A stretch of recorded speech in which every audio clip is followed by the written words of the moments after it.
Hello, welcome to The design-based learning podcast, Zoom edition this time again. Zoom edition, right? And we are on episode 18. 18 today. Special number Yes. 18 again. Perfect number. Okay. So what's happening today, Henry? So I dressed like a Sheldon Cooper. I had a Sheldon Cooper look today. And we got Steve Jobs in the house as well. Well, not really, but yeah. But yeah, anyways, yeah, we're gonna get back to it. We had a coffee again on Friday, and our teacher came up. What did the teacher said to us this week? Yeah, I think they were asking, well, I want a cool project because almost all the projects going on today are in the book are all old hat, very routine. Yeah, it seems like it's been done before, and the kids are just not getting any sparks, especially online. Yeah. What So, kind of like, projects are they doing? Well, I heard one is like making make a travel brochure, or what's the other one you heard? Maybe using recycling materials to make a robot. Like it's always like there's some similar routine sort of projects, and the teacher really wants us to help him to think about some really cool project ideas. Right, and then we said, okay, cool. Yeah. So what does it mean? Yeah, what do you mean by cool? If you want a cool project, what is cool, right? And So cool really. what came up? So cool. We kind of like talked about it and discussed what really cool is.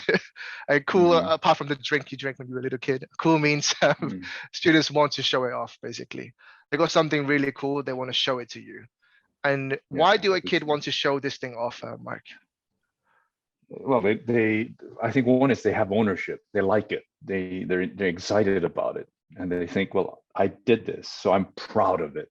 So you need to know about it. So it's cool because I like it, I own it, and I think, and I'm proud of what I've done. So for example, when I was in school as well, a kid was showing me her Roblox account. So she built some amazing interior design on Roblox, and she wants to show me. She was like, Henry, I got something really cool to show you. And I was like, well, what is it? And then showed me her Roblox, what she built. And she's very proud of it. Like she's had full ownership on it, and she's excited, and she wants to really show it off and get some feedback from me. So you can see like that's the meaning of cool, really, is to create something very exciting, and you have the ownership and you're proud to show to others. Yes, definitely. So that's what we're saying. So now how do we create that cool factor? How do we create that idea of something different?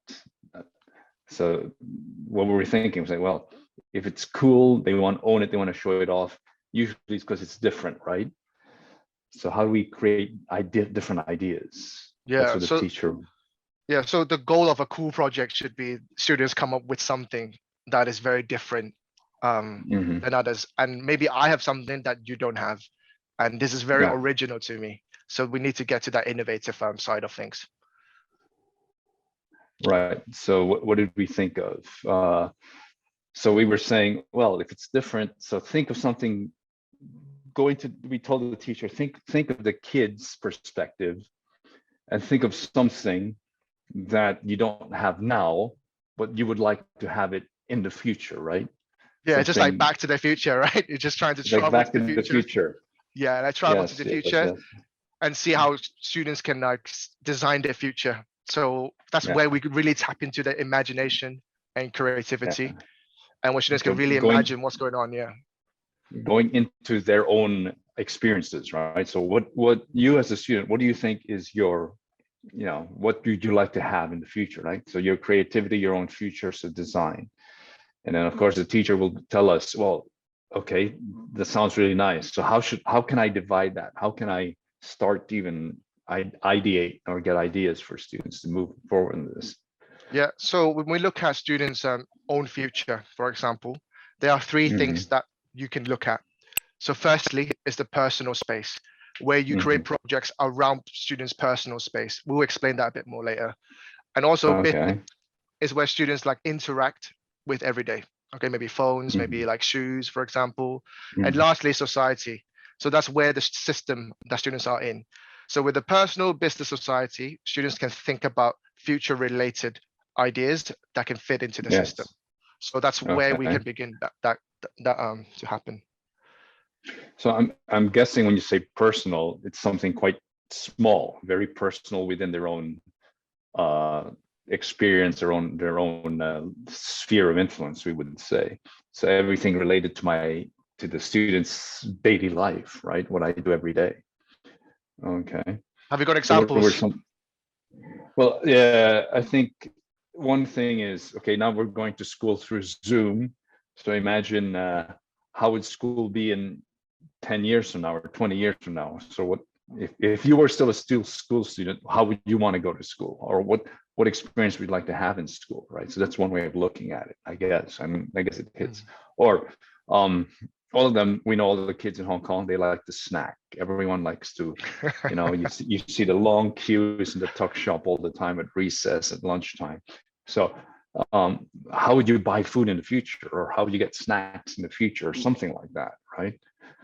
It's a possibility. Yeah, so that's where you really tap into students' everyday life. I especially would recommend Mhm. this to younger children when you just want Yes. them to be familiar with their personal space and what's happening in their lives. So this is a very good way to Mhm. help them learn about what's happening in their personal space.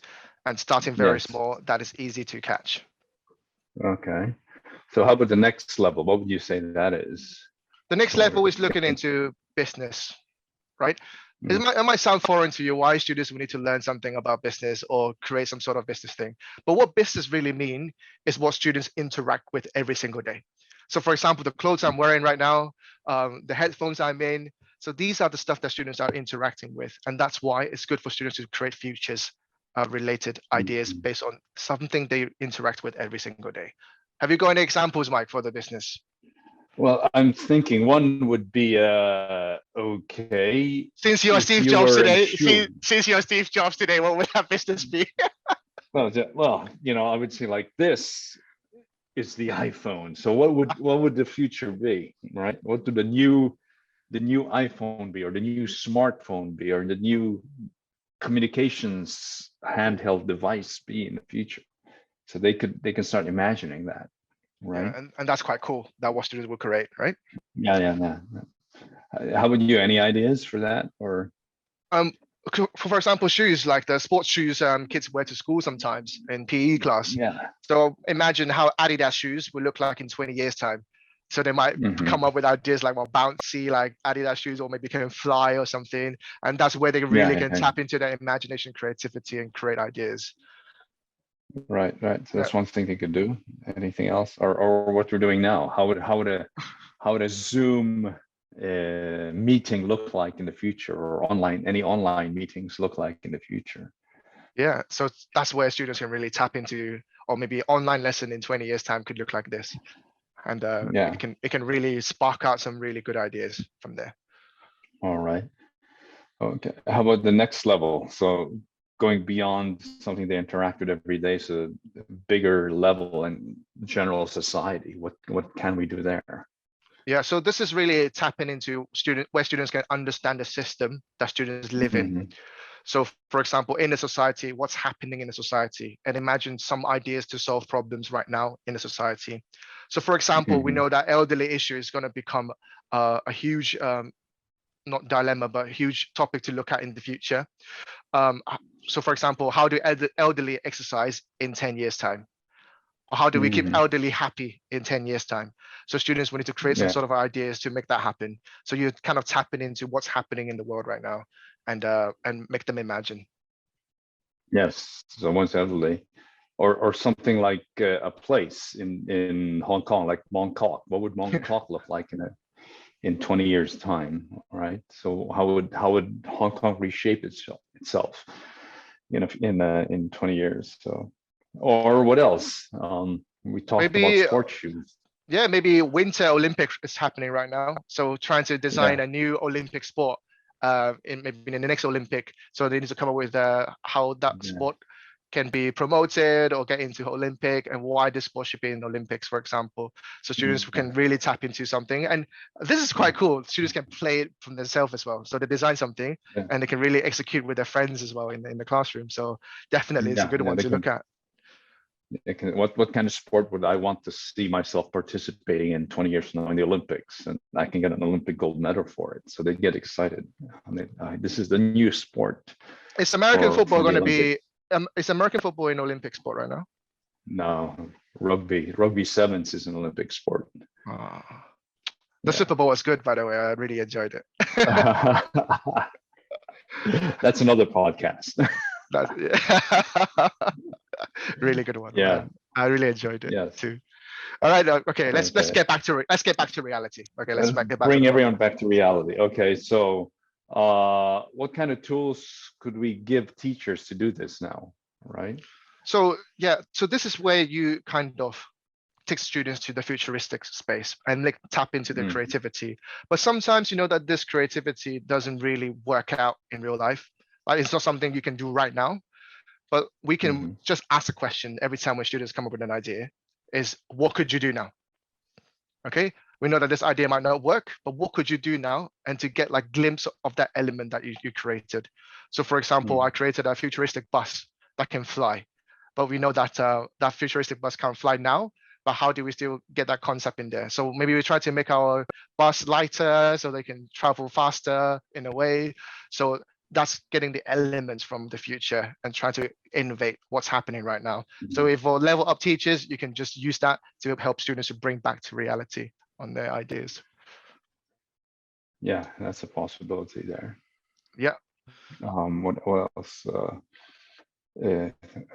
Can't think of any other tools, but yeah, we can tap in. This is one of the ways of tapping into the students' imagination, right? The creativity, creating that cool factor in the projects, right? And giving them that idea to have full ownership. Yeah, that's the whole point of giving students their full ownership on designing something that means something to that person, which they want to showcase to other people, and that's the definition of cool. That's cool, right? So I think we've done something cool, given teachers something to think about. So yeah, I mean, cool really means kids like it, they're engaged, they own it, and they want to show off. Yeah. So. So and of course, teachers can never say that's not cool. If the student feels this is cool, then that's what it is, right? Yeah. So, you know, if one level up as well, teachers can get to students and ask them, what do you think cool is? Or what's cool is happening around in the classroom? Maybe it's some games they were playing, the floor is lava, or some of the cool gadgets they've been using. That's when you can create lesson content based on what their interests are and to hook even more interest from students. So yeah, you can even take that one step further to do empathizing with students before you come up with ideas for your class. Right. Sounds good. So that's it for Back to the Future today. That's it for today. Thanks, Henry. Have a good weekend. Oh, to you too. Yeah, it's very cool in this weekend. Right. Yeah, very cool. Yeah. All right. Righty. Thank you very much. I'll see you in the next episode. Thank you. See you next week. Please like, subscribe, and share. Thank you. Cool.